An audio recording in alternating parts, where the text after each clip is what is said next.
Finance தீவிர பார்த்துக்கிட்டு இருக்க வருங்கால கோடீஸ்வரர்களுக்கும் வணக்கம். இந்த வீடியோவில் நம்ம வந்து காப்பர் இண்டஸ்ட்ரி அப்படியே உள்ளே பூந்து யூட்டன் பண்ணி வரப்போகிறோம். இடையில சில நண்பர்கள் கேட்டிருந்தாங்க, காப்பர் ஸ்டாக் பற்றி பேசுங்க அப்படின்னு கேட்டிருந்தாங்க. அதனால தான் இந்த வீடியோ. ஸோ இதில் வந்து ஆல்மோஸ்ட் எல்லா காப்பர் ஸ்டாக்கையும் கவர் பண்ணிடுவேன்னு நினைக்கிறேன். அதனால இந்த வீடியோ கொஞ்சம் லெங்க்த்தாக தான் இருக்கும், அட்ஜஸ்ட் பண்ணிக்கங்க. முடிஞ்ச அளவுக்கு நம்ம டீப் டைப் பண்ணி பார்க்குறதுக்கு ட்ரை பண்ணுவோம். ஓகே, ஃபஸ்ட்டு காப்பருடைய தேவை என்னென்னா, ஆல்மோஸ்ட் ஆட்டோமொபைலாக இருக்கட்டும், அதுக்கப்புறம் கம்ப்யூட்டர் சம்மந்தப்பட்ட விஷயங்கள், எலக்ட்ரானிக்ஸ் அப்படின்னு எல்லா இண்டஸ்ட்ரிக்குமே காப்பருடைய தேவை இருக்குது. ஸோ குளோபலி நீங்கள் பார்த்தீங்கன்னா காப்பருடைய சிஏஜிஆர் க்ரோத், காப்பர் இண்டஸ்ட்ரியுடைய சிஏஜிஆர் க்ரோத் அப்படிங்கிறது 2030 வரைக்கும் 7% மேலே இருக்கும் அப்படின்றாங்க. இந்தியாவுடைய க்ரோத் வந்து 6% மேலே இருக்கும் அப்படின்னு சொல்கிறாங்க.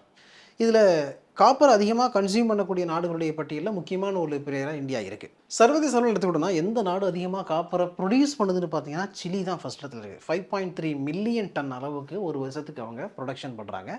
அதை ஃபாலோ பண்ணி காங்கோ, பெரு, சீனா, அமெரிக்கா, இந்தோனேஷியா, ரஷ்யா இந்த மாதிரியான நாடுகள் இருக்குது. ஆனால் காப்பர் அதிகமாக கன்சியூம் பண்ணக்கூடிய நாடுகளுடைய பட்டியலில் ஃபர்ஸ்ட் இடத்துல சீனா இருக்குது, செகண்ட் பிளேஸில் இந்தியா இருக்குது, மூணாவது ஜப்பான் இருக்குது. அதுக்கப்புறம் தான் சவுத் கொரியா, ஜெர்மனி, அமெரிக்கா, இட்டாலியெல்லாம் வராங்க. அடுத்தது இந்தியாவுடைய காப்பர் கன்சப்ஷன் அப்படிங்கிறது 1.5 மில்லியன் டன் அந்த ரேஞ்சில் இருக்குது.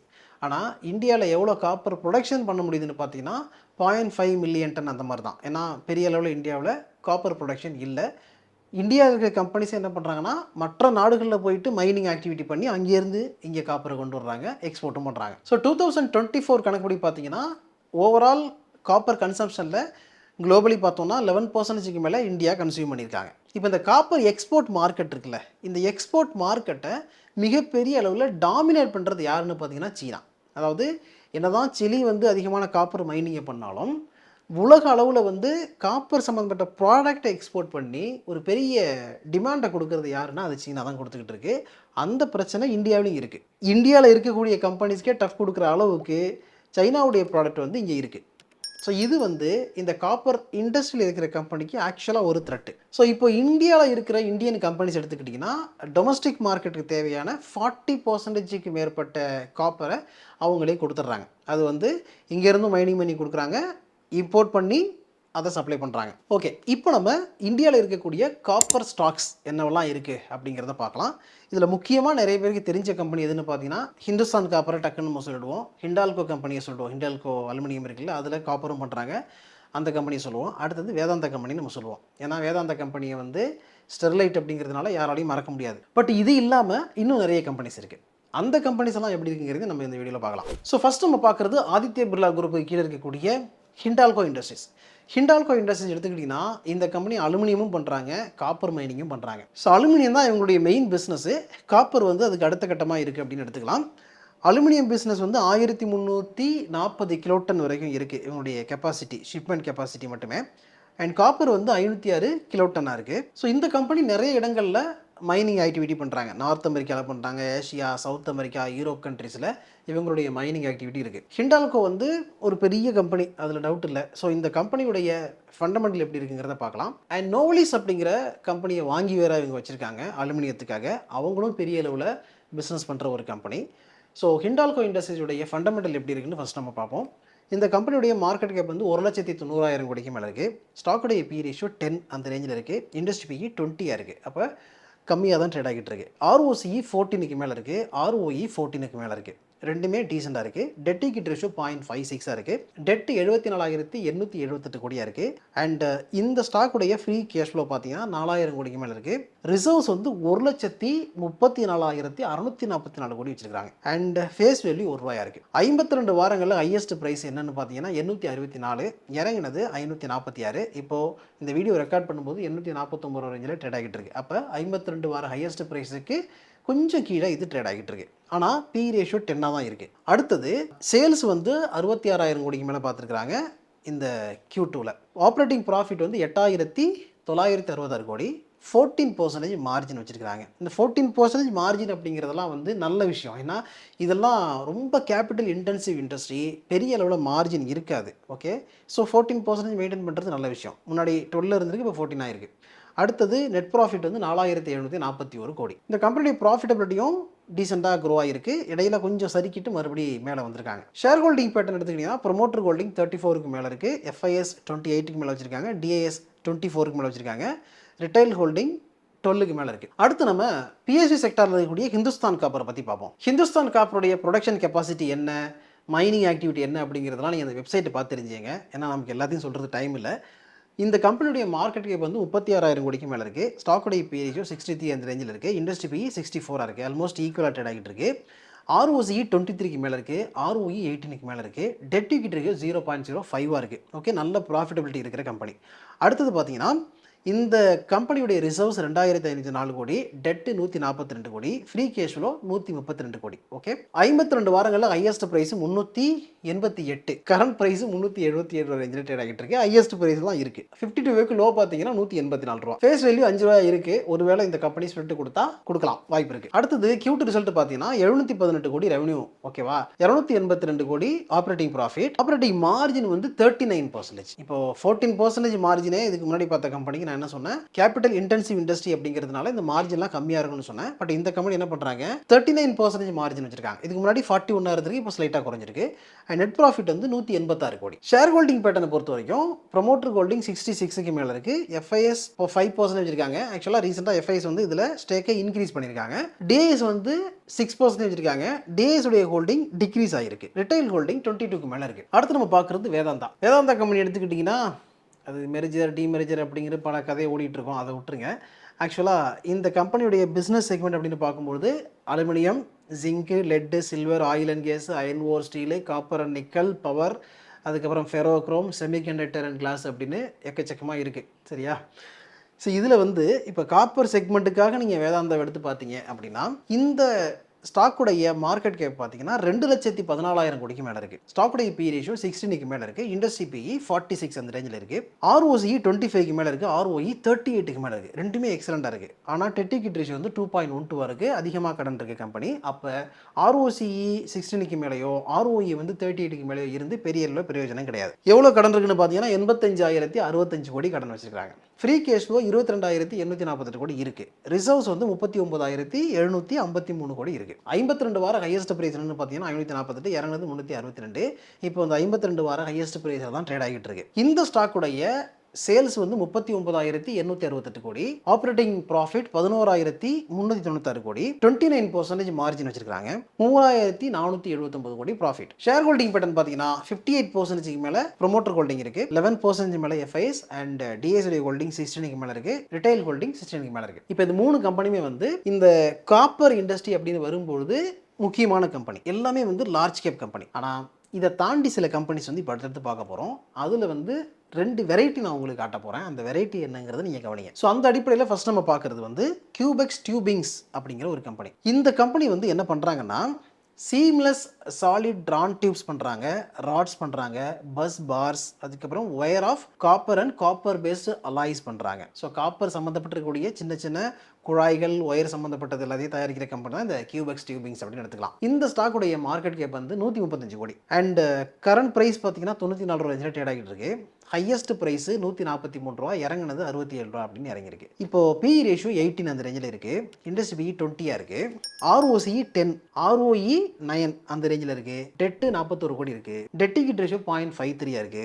ரிசர்வ்ஸ் வந்து 64 கோடி வச்சிருக்காங்க. ஃப்ரீ கேஷ் ஃப்ளோ 1.18 கோடி மைனஸில் இருக்குது, நெகட்டிவில் இருக்குது. ப்ராஃபிட்டபிலிட்டி நீங்கள் பார்த்தீங்கன்னா சேல்ஸு 73 கோடி, 73.7 கோடி. ஆப்ரேட்டிங் ப்ராஃபிட் வந்து 3.26 crore, ஆப்ரேட்டிங் மார்ஜின் 4.42. இதுக்கு முன்னாடி பார்த்த கம்பெனிக்கு 14, 39, 20 அந்த ரேஞ்சிலலாம் நம்ம வந்து ஆப்ரேட்டிங் மார்ஜின் பார்த்தோம்ல. ஆனால் இந்த கம்பெனிக்கு எவ்வளோ இருக்குது, 3.26 தான் இருக்குது. அடுத்தது நெட் ப்ராஃபிட் வந்து 1.74. அடுத்து நம்ம பார்க்குற கம்பெனி மாதவ் காப்பர் அப்படின்னு ஒரு கம்பெனி. இந்த கம்பெனி என்ன பண்ணுறாங்கன்னா copper bus bar, strips, rods எல்லாமே தயாரிக்கிறாங்க. Tin plated copper bus bar பண்ணுறாங்க, பேப்பர் இன்சுலேட்டட் காப்பர் கண்டக்டர் பண்ணுறாங்க, மேக்னெட் ஒயர் பண்ணுறாங்க, சப்மரைனில் போகக்கூடிய ஒயர்லாம் இவங்க பண்ணுறாங்க. Copper profiles, super enamelled wire and magnet wire, polywrap, submersible winding wires, copper fabricated components, oxygen free copper rods, earthing rods இதெல்லாம் பண்ணுறாங்க. ஸோ இந்த கம்பெனியுடைய மார்க்கெட் பார்த்தீங்கன்னா 144 கோடி அந்த ரேஞ்சில் இருக்குது. பி ரேஷியோ 41க்கு மேலே இருக்குது. இண்டஸ்ட்ரி பி 20, ROCE 8.5 தான் இருக்குது. ROE 10.9 தான் இருக்குது. டெட் ஈக்விட்டி ரேஷியோ 0.87 இருக்குது. இந்த கம்பெனி கடன் வந்து 40 கோடி. இந்த கம்பெனியுடைய ரிசர்வ்ஸ் பார்த்தீங்கன்னா 33 கோடி வச்சிருக்காங்க. ஃப்ரீ கேஷ் ஃப்ளோ 2.43 crore இருக்குது.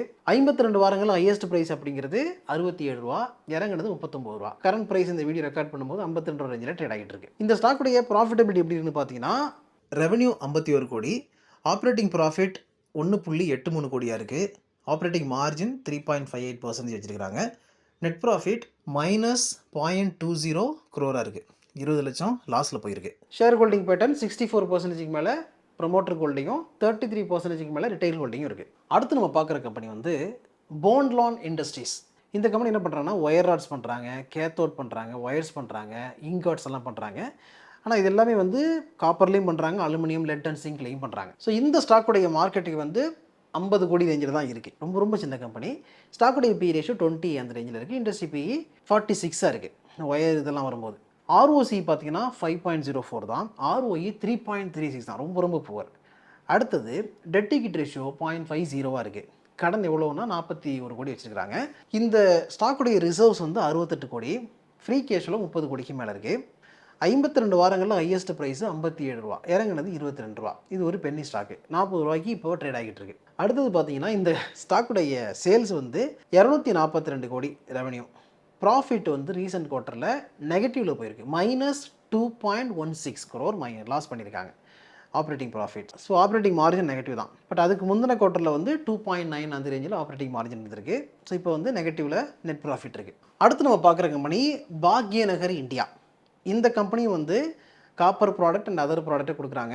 இப்போ காப்பர் ப்ராடக்ட் எடுத்துக்கிட்டிங்கன்னா busbar, copper wire rods, copper foils and sheets, paper insulated copper conductor, copper nugget, copper tubes and pipes, enamelled strips, இந்த மாதிரி நிறைய ப்ராடக்ட் இவங்கள்ட்ட இருக்குது. இந்த கம்பெனியுடைய ஃபண்டமெண்டல் பார்க்கும்போது 440 கோடி ரேஞ்சில் மார்க்கெட் கேப் இருக்குது. ஸ்டாக்குடைய பீரியோ 16 இருக்குது, இண்டஸ்ட்ரி பிஇ 64 அந்த ரேஞ்சில் இருக்குது. அடுத்தது ஆர்ஓசிஇ 8க்கு மேலே இருக்குது, ஆர்ஓஇ 5க்கு மேலே இருக்குது. ரெண்டுமே ரொம்ப கம்மியாக தான் இருக்குது. டெட் ஈக்விட்டி ரேஷியோ 1.63, கொஞ்சம் கடன் அதிகமாக இருக்கிற கம்பெனி. 369 கோடி கடன் வச்சுருக்காங்க. ஃப்ரீ கேஷ் ஃப்ளோ 150 கோடி நெகட்டிவில் இருக்குது. அண்ட் ரிசர்வ்ஸ் வந்து 220 கோடி வச்சுருக்காங்க. 52 வாரங்களில் ஹையஸ்ட் ப்ரைஸ் என்னென்னு பார்த்தீங்கன்னா ரூ. 168, இறங்குனது ரூ. 63.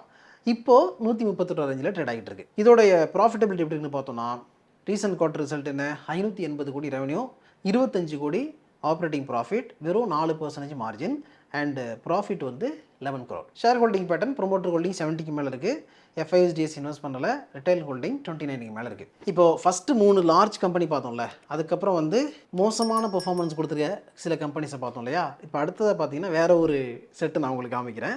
ஃபஸ்ட்டு இதில் பார்க்குறது ப்ரிசிஷன் வயர்ஸ் இந்தியா லிமிடெட் அப்படிங்கிற கம்பெனி. இந்த கம்பெனியும் காப்பர் நம்பி பிஸ்னஸ் பண்ணுற கம்பெனி தான். பட் இந்த கம்பெனி என்ன பண்ணுறாங்க அப்படின்னா, இவங்க வந்து காப்பர் வைண்டிங் ஒயர்ஸ் தயாரிக்கிறாங்க. கண்டக்டர், கண்டினியூஸ்லி டிரான்ஸ்போஸ்டு கண்டக்டர், பேப்பர், மைக்கா, நோமேக்ஸ் இன்சுலேட்டட் காப்பர் கண்டக்டர், இந்த மாதிரியானதெல்லாம் இவங்க பண்ணுறாங்க. மோஸ்ட்லி இவங்க வந்து ஒரிஜினல் எக்யூப்மெண்ட் மேனுஃபேக்சரருக்கு தயாரித்து கொடுக்குறாங்க. ஸோ இவங்களுடைய ப்ராடக்ட்டு பவர் செக்டாரில் இருக்குது, auto sector, consumer durable, transformers, construction எல்லாத்துலேயுமே இருக்குது. ஸோ இந்த கம்பெனி எடுத்துக்கிட்டிங்கன்னா மார்க்கெட் கேப் வந்து 4200 கோடிக்கு மேலே இருக்குது. ஸ்டாக்குடைய பி ரேஷியோ 38க்கு மேலே இருக்குது, இண்டஸ்ட்ரி பி 20 இருக்குது, அண்ட் ஆர்ஓசி 26க்கு மேலே வச்சுருக்காங்க, ஆர்ஓஇ 16க்கு மேலே வச்சுருக்காங்க. ரெண்டுமே டீசெண்டாக இருக்குது. டெட் ஈக்விட்டி ரேஷியோ வந்து 0.19 இருக்குது. கடன் 128 கோடி, ஃப்ரீ கேஷ் ஃப்ளோ 72 கோடிக்கு மேலே இருக்குது, அண்ட் ரிசர்வ்ஸ் வந்து 643 கோடி வச்சிருக்காங்க. இப்போ 52 வாரங்களில் ஹையஸ்ட் ப்ரைஸ்னு பார்த்தீங்கன்னா 278, இறங்குனது 118, கரண்ட் ப்ரைஸ் 238 ரேஞ்சில் ட்ரேட் ஆகிட்டு இருக்கு. இப்போ ரீசெண்ட் குவார்ட்டரில் சேல்ஸ் எவ்வளோனா 1237 கோடி, and operating profit 70, operating margin 6%. இதுலேயும் மார்ஜின் கம்மியாக தான் இருக்குது. நெட் ப்ராஃபிட் வந்து 36 கோடி. அடுத்து நம்ம பார்க்குறது பரமேஸ்வர் மெட்டல் லிமிடெட். இது ஒரு எஸ்எம்இ ஸ்டாக். எஸ்எம்இ ஸ்டாக்கில் இன்வெஸ்ட் பண்ணும்போது நம்மளால் சிங்கிள் ஷேர்லாம் வாங்க முடியாது, லாட்டாக தான் வாங்க முடியும். அதனால ரிஸ்க் அதிகம். எப்படி ரிஸ்க் அதிகம்னா, எஸ்எம்இ ஸ்டாக்கில் நீங்கள் லாட்டாக வாங்கிட்டு செல் பண்ணணும்னு நினைக்கும் பொழுது பையர்ஸ் இருப்பாங்களா அப்படிங்கிறது டவுட்டு. அதனால தான் எப்போவுமே எஸ்எம்இ வந்து ரொம்ப ரிஸ்கியானதுன்னு சொல்கிறது. அப்படி இருந்தாலும் எஸ்எம்இ ஸ்டாக் பற்றி இங்கே மென்ஷன் பண்ணுறதுக்கான ரீசன் என்னென்னா, நிறைய கம்பெனிஸ் வந்து எஸ்எம்இ லிஸ்டிங் பண்ணிவிட்டு அதுக்கப்புறம் நல்லா க்ரோ ஆகி மெயின் போர்டுக்கு வந்துருக்காங்க. ஸோ இந்த கம்பெனிஸ் எல்லாம் வந்து இப்போ நல்லா பெர்ஃபார்ம் பண்ணுறாங்க அப்படிங்கிறத நீங்கள் கவனிச்சிங்கன்னா, மெயின் போர்டுக்கு வரும்பொழுது அதே பெர்ஃபார்மன்ஸ் கண்டினியூ ஆச்சுன்னு வச்சிங்களேன், அது நமக்கு ஒரு நல்ல ஆப்பர்ச்சுனிட்டியாக இருக்கும். இந்த கம்பெனி என்ன பண்ணுறாங்கன்னா, காப்பர் ஸ்கிராப்பை ரீசைக்கிள் பண்ணி அதிலிருந்து காப்பர் ஒயர் அண்ட் ராட்ஸ் தயாரிக்கிறாங்க. ஸோ இந்த ஸ்டாக்குடைய மார்க்கெட் கேப் வந்து 167 கோடி. ஸ்டாக் பி ரேஷியோ 10க்கு மேலே இருக்குது, இண்டஸ்ட்ரி 20 அந்த ரேஞ்சில் இருக்குது. ROCE 23க்கு மேலே இருக்குது, ROE 20க்கு மேலே இருக்குது, டெட் ஈக்விட்டி ரேஷியோ 0.21 இருக்குது. இப்போ இது மூணும் பார்க்கும்போது இது நல்லா இருக்குது. அடுத்தது இந்த கம்பெனியோட ரிசர்வ்ஸ் வந்து 63 கோடிக்கு மேலே வச்சிருக்காங்க. டெட்டு 16 கோடி, ஃப்ரீ கேஷ் ஃப்ளோ மைனஸில் தான் இருக்குது, 5 கோடி நெகட்டிவ், ஃபேஸ் வேல்யூ 10 ரூபாயா இருக்குது, ஸ்பிளிட் கொடுக்குறதான வாய்ப்புகள் உண்டு. 52 வாரங்களில் ஹையஸ்ட் பிரைஸ் 141, இறங்கினது 47 ரூபா. கரண்ட் பிரைஸ் பார்த்தீங்கன்னா 100 ரூபா ரேஞ்சில் ட்ரேட் ஆகிட்டு இருக்கு. இப்போ இந்த கம்பெனியுடைய சேல்ஸ் வந்து 845 கோடி, எக்ஸ்பென்சஸ் 833 கோடி, ஆப்ரேட்டிங் ப்ராஃபிட் 12 கோடி, மார்ஜின் வந்து வெறும் 1% தான். நெட் ப்ராஃபிட் எடுத்துக்கிட்டீங்கன்னா 9 crore வச்சிருக்காங்க. ஷேர் ஹோல்டிங் பண்ணதை பொறுத்த வரைக்கும் ப்ரொமோட்டர் ஹோல்டிங் 71க்கு மேலே இருக்கு, டிஏஎஸ் 0.26 வச்சிருக்காங்க, எஃப்ஐஎஸ் 1.15 வச்சிருக்காங்க, ரிட்டைல் ஹோல்டிங் 27 இருக்கு. கடைசியாக நம்ம பார்க்கறது ராஜ்புத்தனா இண்டஸ்ட்ரீஸ். ராஜ்புத்தனா இண்டஸ்ட்ரீஸ்ங்கிறது என்ன பண்றாங்கன்னா, இவங்களும் வந்து எஸ்எம்இ ஸ்டாக் தான். நான் ஃபெரோஸ் மெட்டல் ப்ராடக்ட் கொடுக்குறாங்க. காப்பரில் அலுமினியம், பிராஸ் அண்ட் வேரியஸ் அலாய்ஸ்லையும் இதே மாதிரியான ஸ்கிராப் மெட்டலை இவங்க கொடுக்குறாங்க. அதாவது ரீசைக்கிள் பண்ணி நான் ஃபெரோஸ் மெட்டலை கொடுக்குறாங்க. ஸோ இவங்களுடைய ப்ராடக்ட் பார்த்தீங்கன்னா கேபிள், கண்டக்டர், நிக்கல் அலாய் இதெல்லாமே வந்துடும். ஸோ மோஸ்ட்லி வந்து கேபிள் தான், LT control cable, LT power cable, இந்த மாதிரி நிறைய இருக்குது. இந்த ஸ்டாக்குடைய ஃபண்டமெண்டல் எப்படி இருக்குன்னா, மார்க்கெட் கேப் 189 கோடி, ஸ்டாக்குடைய பி ரேஷியோ 19க்கு மேலே இருக்குது, இண்டஸ்ட்ரி 20 இருக்குது, ROCE 18க்கு மேலே இருக்குது, ROE 17க்கு மேலே இருக்குது, ரெண்டுமே டீசெண்டாக இருக்குது. டெட் ஈக்விட்டி ரேஷியோ 0.74 இருக்குது. அண்ட் கடன் 51 கோடி வச்சிருக்காங்க. ரிசர்வ்ஸ் 47 கோடிக்கு மேலே வச்சிருக்காங்க. ஃப்ரீ கேஷ் ஃப்ளோ 40 கோடி மைனஸில் இருக்குது, நெகட்டிவ்ல இருக்குது. இந்த ஸ்டாக்குடைய ஃபேஸ் வேல்யூ 10 ரூபாயா இருக்குது. சேல்ஸ் பார்த்தீங்கன்னா 333 கோடி, revenue, operating profit 13 crore and operating margin 4% இருக்குது, நெட் ப்ராஃபிட் 5 crore இருக்குது. Share holding pattern, promoter holding வந்து 60க்கு மேலே இருக்குது, எஃப்ஐஎஸ் 0.22 வச்சிருக்காங்க, டிஏஎஸ் வந்து 9% மேலே ஹோல்ட் பண்ணுறாங்க, ரிட்டைல் ஹோல்டிங் 24க்கு மேலே இருக்குது. இப்போ வந்து நம்ம ஃபைனலாக ஒரு கன்க்ளூஷனுக்கு வரணும். ஃபர்ஸ்ட் பார்த்தா 3 கம்பெனி இருக்குல்ல, ஹிந்துஸ்தான் காப்பர், அதுக்கப்புறம் ஹிண்டால்கோ, வேதாந்தா, இது எல்லாத்துக்குமே வந்து ப்ராஃபிட்டபிலிட்டி நல்லா இருக்குது. ஆனால் அதுக்கப்புறம் பார்த்த கம்பெனிக்கு ஆப்ரேட்டிங் மார்ஜின் எல்லாமே நல்லா இல்லை. லாஸ்ட்டாக பார்த்த 3 கம்பெனிக்கு வந்து ROE, ROCE நல்லா இருக்குது. இது ஏன் இந்த டிஃபரன்சஸ், ஏன் இந்த டிஸ்பாரிட்டி அப்படின்னு நம்ம செக் பண்ணி பார்த்தோம்னா, இதுக்குள்ளே பல விஷயங்கள் புதைஞ்சிருக்கு அப்படிங்கிறத நம்ம கண்டுபிடிக்கிறோம். இப்போது கியூபெக்ஸ் இண்டஸ்ட்ரீஸ், அதுக்கப்புறம் Madhav copper, Falcon Industries, Bhagyanagar India, இந்த கம்பெனிக்கெல்லாம் என்ன பிரச்சனை அப்படின்னு பார்த்தீங்கன்னா, இவங்களுக்கு தேவையான ரா மெட்டீரியலை வாங்கி இந்த ப்ராடக்டை இவங்க தயாரிக்கிறாங்க. அதனால அதுக்கு அதிகமான செலவு இவங்க பண்ண வேண்டியிருக்கு. ஏன்னா இந்த இண்டஸ்ட்ரி வந்து வொலாட்டிலிட்டி இருக்குது அப்படின்னா, அந்த டைமில் இவங்க ரா மெட்டீரியல் ப்ரொக்யூர் பண்ணும்போது அதிகமான ப்ரைஸை கொடுத்து வாங்க வேண்டியிருக்கும். அப்போது பெரிய அளவில் இவங்களால ப்ராஃபிட்டபிலிட்டியை பார்க்க முடியாது. ஸோ ஆப்ரேட்டிங் மார்ஜின் ஆட்டோமேட்டிக்காகவே கம்மியாகும். ஆனால் இந்த பிரச்சனை வந்து ஹிண்டால்கோ கம்பெனிக்கோ, ஹிந்துஸ்தான் காப்பருக்கோ, வேதாந்தாவுக்கோ கிடையாது. ஏன் கிடையாதுன்னா, அவங்க வந்து பெரிய ஜெயண்ட், நிறைய இடங்கள்ல மைனிங் ஆக்டிவிட்டி அவங்க பண்ணுறாங்க. ஸோ இந்த கம்பெனிலாம் வந்து இன்டகிரேட்டட் ப்ரொடக்ஷன் கம்பெனி. இன்டகிரேட்டட் அப்படின்னா, ஒரு இதில் வந்து லாஸ் ஆகுதுன்னா அதை வேற ஒரு இடத்துல அவங்களால காம்பன்சேட் பண்ண முடியும். அதாவது இப்போ காப்பருடைய ப்ரைஸ் ஏறுது அப்படின்னு வச்சிங்களேன், காப்பர் இவங்க விலை கொடுத்து வாங்க வேண்டிய அவசியம் கிடையாது, இவங்களே மைனிங் பண்ணுவாங்க. அப்போ மைனிங் பண்ணுறதுனால என்ன பண்ணலாம், காப்பர் ப்ராடக்ட் அதிக விலைக்கு விற்கலாம். ஸோ இவங்களுக்கு தேவையான ஒரு ஃபினிஷ்டு குட்டு காப்பர்லேருந்து கொடுக்கணும் அப்படின்னா, அந்த காப்பரை வந்து மைனிங்லேருந்து எடுத்துக்கலாம். ஸோ அந்த ப்ரைஸ் வந்து இதில் காம்பன்சேட் ஆகிடும். இதில் மட்டும் கிடையாது, எந்த இண்டஸ்ட்ரியாக இருந்தாலுமே சரி, அந்த இண்டஸ்ட்ரியில் ஒரு பர்டிகுலர் கம்பெனி வந்து இந்த மாதிரி இன்டகிரேட்டட் ப்ராசஸ் பண்ணக்கூடிய கம்பெனியாக இருக்காங்கன்னா, அது எப்போவுமே சஸ்டெயின் ஆகும். ஸோ அந்த அடிப்படையில் தான் இந்த 3 கம்பெனியுடைய ப்ராஃபிட்டபிலிட்டி, ROCE எல்லாமே நல்லா இருக்குது அப்படிங்கிறத நம்ம பார்க்குறோம். ஈவன் சைனா வந்து இங்கே டம்ப் பண்ணால் கூட பெரிய அளவில் இந்த கம்பெனிஸ் எல்லாம் பாதிக்கப்படாது. இவங்க வந்து அந்த ப்ரைஸ் எல்லாம் மேனேஜ் பண்ணுவாங்க. அடுத்தது ஸ்மால் கம்பெனிஸாக இருக்கும்பொழுது அந்த கம்பெனிஸ்க்கு வந்து ஹையர் ஒர்க்கிங் கேபிட்டல் சைக்கிள்ஸ் இருக்கும். அதாவது இவங்க ஒரு ஆர்டர் எடுத்திருப்பாங்க, ஒரு பைப் பண்ணுறதுக்கான ஆர்டர் எடுத்திருக்காங்க அப்படின்னா, அந்த ஆர்டரை ஃபினிஷ் பண்ணுறதுக்கு இவங்களுக்கு காப்பருடைய ரா மெட்டீரியல் தேவை.